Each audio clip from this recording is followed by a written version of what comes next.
जय हिंद दोस्तों। गृह मंत्री जी का बयान और रक्षा और सुरक्षा को लेकर कहा है कि हमें अपनी सेना और अर्धसैनिकों पर पूरा भरोसा है और बड़ी तारीफ की है। और उन्होंने कहा है 31 मार्च 2026 कल का दिन भारत के अंदर नक्सलवाद खत्म हो गया है। चाहे महाराष्ट्र है, छत्तीसगढ़ है या दूसरे और स्टेट हैं, यहां पर नक्सलवाद खत्म किया है। और ऑपरेशन की ओर मैं विशेष ध्यान दिलाना चाहता हूं सदन का।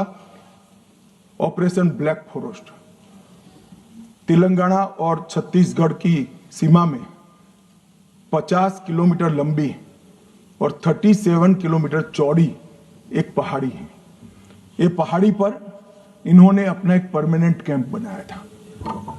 5 साल लड़ सके इतना असला, इतने हथियार, सोलार से वहां लाइट की व्यवस्थाएं, ढेर सारी आईडी बनाने की फैक्ट्रियां और 5 साल का अनाज वहां पर भरा था।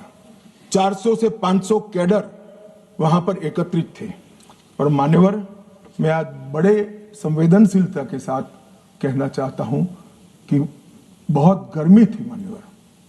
और उन सैनिकों ने किया जो 21 दिन का ऑपरेशन और उन इतनी बड़ी गर्मी में, यानी कहा 45 डिग्री टेम्परेचर में 300 ml पानी को लेकर किया था और एक ऐसे कैंप को ध्वस्त किया जहां पर उन्होंने कहा इतना बड़ा कैंप, वहां पर आईडी की फैक्ट्री थी और 400 से 500 जवान ट्रेनिंग ले रहे थे।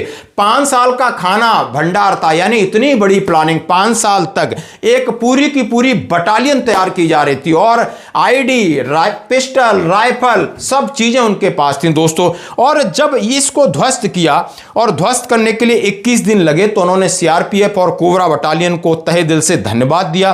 और उन्होंने कहा है कि ऐसे लोगों पर हमें कितना गर्व है। कई बार सलूट कहा कि यानी ऐसे सैनिकों पर सलूट है। 45 डिग्री टेम्परेचर पहाड़ पर था। पत्थर 10 बत्ते बत्ते गर्म हो जाता था। शरीर में से 2 लीटर 3 लीटर पसीना बह जाता था। हम जवान को पीने के लिए रेशनिंग में 300 ग्राम पानी देते थे। जवानों ने उफ नहीं की मान्यवर। 21 दिन तक ऑपरेशन चला। 30 से ज्यादा माओवादी मारे गए या सरेंडर किए और ये पूरा असला हमने जब्त कर लिया। इसी ने महाराष्ट्र, छत्तीसगढ़ मतलब बस्तर और तेलंगाना में माओवादी आंदोलन का अंत।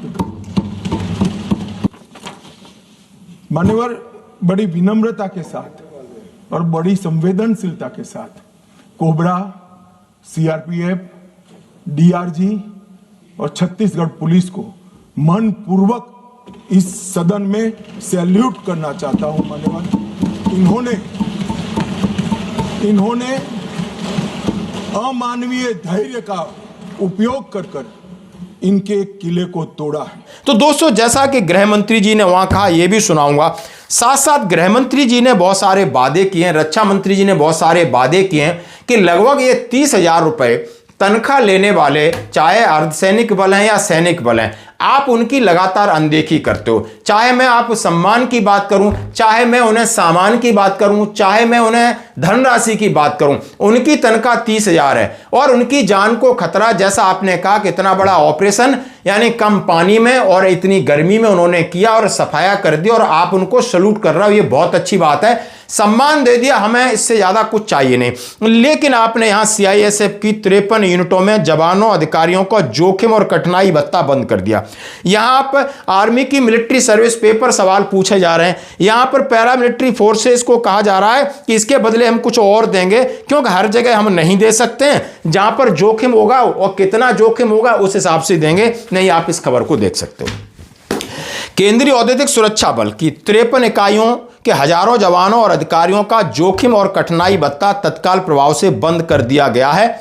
इससे उन्हें हर माह 22 से 30,000 रुपए का नुकसान होगा। गृह मंत्रालय ने 6 मार्च को सीआईएसएफ मुख्यालय में कहा है कि 2019 का एक मेमोरेंडम है जिसमें लिखा गया है कि जवानों अधिकारियों को जोखिम कठिनाई भत्ता दिया जा रहा है, उसकी समीक्षा की जाए। यह भी कहा है कि उनके कार्मिकों को उक्त भत्ता दें। अब उन्होंने कहा है कि उसकी समीक्षा की जा रही है। उस समीक्षा में उन्होंने देखा है कि जहां ज्यादा यानी R1H1 है, जहाँ ज़्यादा कठिनाई है या ज़्यादा उन्हें हार्डशिप है, वहाँ पर उन्होंने उसका दोबारा रिव्यू करने के लिए कहा गया है और कई इलाकों में वहाँ उन्होंने बंद कर दिया है। तो आप देख सकते हो कि यहाँ आप बहादुरी की बात करते हो और जहाँ आप हार्डशिप और जोखिम की बात कर रहे हो, कितने प्लस टेम्परेचर में आप सर्वाइव कर रहे हो जान हथेली पे लगाकर, जहां आप बात कर रहे हो कि मिलिट्री सर्विस पे का फाइनेंशियल काफी बर्डन होता जा रहा है, तो माननीय रक्षा मंत्री जी, माननीय गृह मंत्री जी, आप ये सारी चीजों का भी इस मामले को भी ढंग से रखिए, क्योंकि यहां ऐसा डिपार्टमेंट है, यहां 24 घंटे नौकरी है, जान को खतरा है, कोई भ्रष्टाचार नहीं है, कोई उनके पास और कोई संपत्ति नहीं, कोई वो अपना बिजनेस नहीं कर पा रहे, कोई अपने बच्चों के साथ नहीं रह पा रहे। तो उनके त्याग और बलिदान और इस तरीके से आप जो सैल्यूट कर रहे हैं, साथ साथ उनका मनोबल बढ़ाने के लिए उनके भत्तों को और बढ़ाएं, न कि घटाएं। आपकी क्या है राय? धन्यवाद।